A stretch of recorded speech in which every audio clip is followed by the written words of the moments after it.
80 वर्ष नव्हतं. विश्वास ठेवणं सुद्धा तेवढंच गरजेचं म्हणून आम्ही विश्वास ठेवला.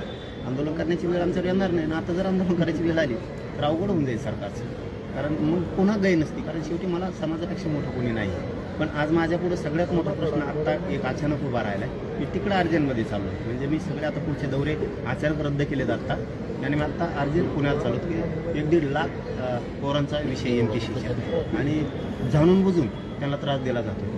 त्यांची काही चूक नसताना बघा MPSC UPSC सारखे शिक्षण हे सोपे नाहीत पत्रकार बांधवांना.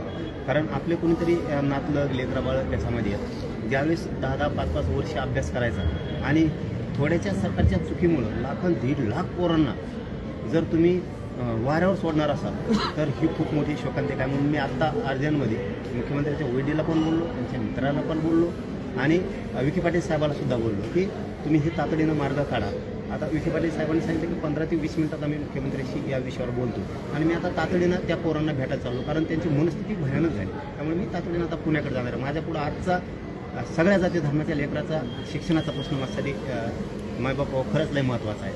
म्हणून मी कुठला विचार न करता डायरेक्ट आता गाड्या तिकडे वळवल्या आहेत. पाटील